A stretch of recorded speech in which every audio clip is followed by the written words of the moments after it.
Alhamdulillah, wassalatu wassalamu ala rasulih kareem wa ala alihi wa sahbihi ajma'in. وبعد, today inshallah ta'ala in the next part of the ikhlas we're going to be talking about as-sarira, the secret action that you do, the secret, your inside actions. And these are very important, subhanAllah, when it comes to ikhlas. This is, without these you really can't have ikhlas.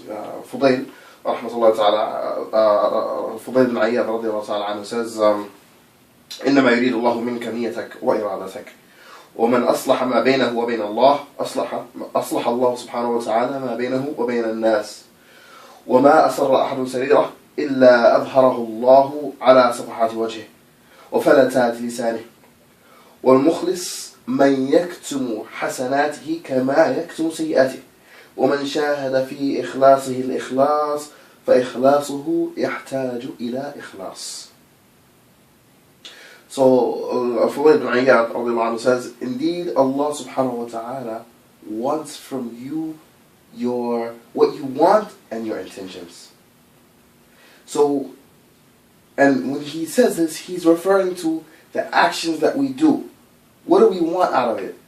When we give charity, is it because we're supporting to build a cross in the middle of the road?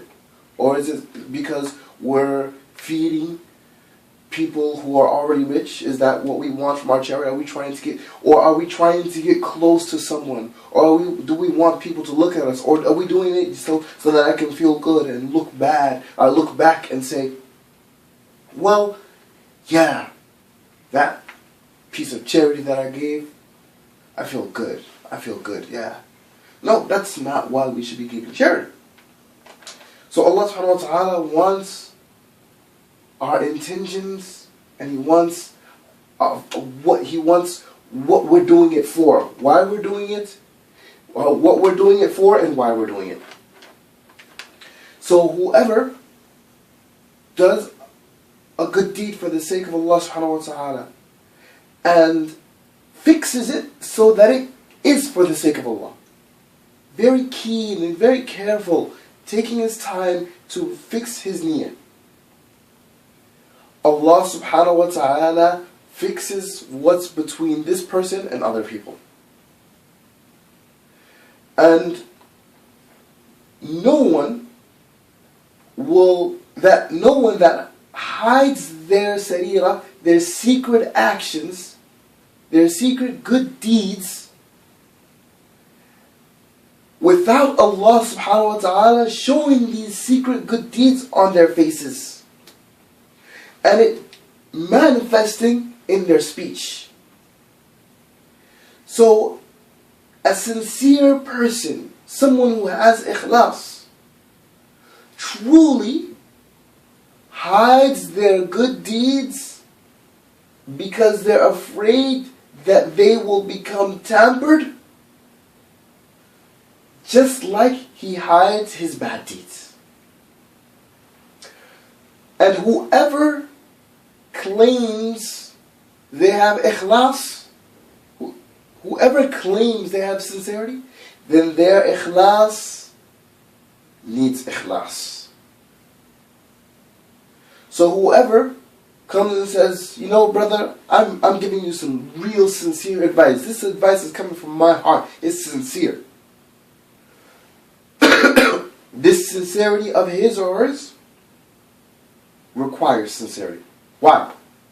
Because number one, the one who has ikhlas is afraid that whatever good deeds he does, if he proclaims it, then the intention of that good deed could change. And now it's no longer for the sake of Allah. It goes back to telling people, some people, subhanAllah, Allah subhanahu wa ta'ala will cover up their good deed for them and show it later, manifest it later. And they can't be patient. And so they go in the middle of the night and pray.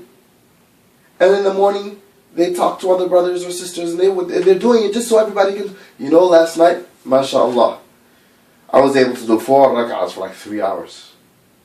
SubhanAllah. That, you know, I really felt the khushu' there. And that those prayers may have been accepted. But guess what? Just now, you may have wiped it all away. Allah al-Musta'an. Let's go Allah subhanahu wa ta'ala to save us from that.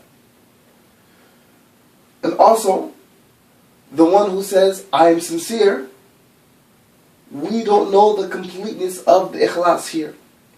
So for whoever says they're sincere, then the fact that they're proclaiming it itself is a lack of ikhlas. Why? Because a sincere person is doing it only for Allah. They don't care if you hear about it. They don't care if you see it. They only care that Allah subhanahu wa ta'ala sees it. As a matter of fact, they don't even want you to see it, because they don't want it to be tampered with people's eyes. They don't want it to be tampered with a sense of gratitude or the sense of glorification from other people. So they won't even tell you that, yes, I'm a sincere person. They don't want to tell you that. A sincere person won't bring it out. They'll keep it inside. So this sarira is the secret good deeds that we do. SubhanAllah, each and every one of us should have some kind of secret good deed that we do that not even our parents know, not even our spouses know, not even our kids know. Nobody knows except for that person and Allah subhanahu wa ta'ala. Why? Because we could go out and give da'wah all day. We could go out and teach all day and be in circles of knowledge all day and all night. And we can be doing so much. But then, none of it has ikhlas. That small good deed that we do could be the only thing that saves us from the fire. As a matter of fact, it could be what saves us from hardships throughout our day and night. I mean, it could be something small. It could be charity. It could be a little bit of salah that nobody knows about. It could be helping the orphans or widows. Like Zayn al-Abidin, rahmatullahi alayhi, used to do. His wife didn't know where he would go. But after he died, the widows and orphans that were cut off from financial help only realized it after he died that he was the one that was actually doing it, because he would bring it and just put it outside of their door and nobody knew where it was coming from. It could save one from hardships. It could save one from hardships during hardships. For example, one could be close to Allah subhanahu wa ta'ala and be with mentally loving, or with their heart attached to the love of Allah subhanahu wa ta'ala. So while they're going through these hardships, this person can feel as if this is the situation Allah subhanahu wa ta'ala has put them in. So I'm going to show Allah subhanahu wa ta'ala how much I really love Him. During these hard times of hardships, I will show Allah how much I really, really love Him. So their patience is going to increase during these hardships. And one who doesn't have secret good deeds won't be able to endure during this time. Like Ibn Taymiyyah rahimahullah ta'ala, he used to say, مَا يَصْنَعُ بِأَعْدَائِ إِنَّ جَنَّتِي وَبُسْتَانِي فِي صَدْرِي إن قتلي شهادة وإخراجي من بلدي سياحة وحبسي خلوة. He used to say, what are my enemies going to do to me? My Jannah and my comfort is in my chest. Killing me, I'm a martyr. What are my enemies going to do to me? Kicking me out of my country, I get to be a tourist.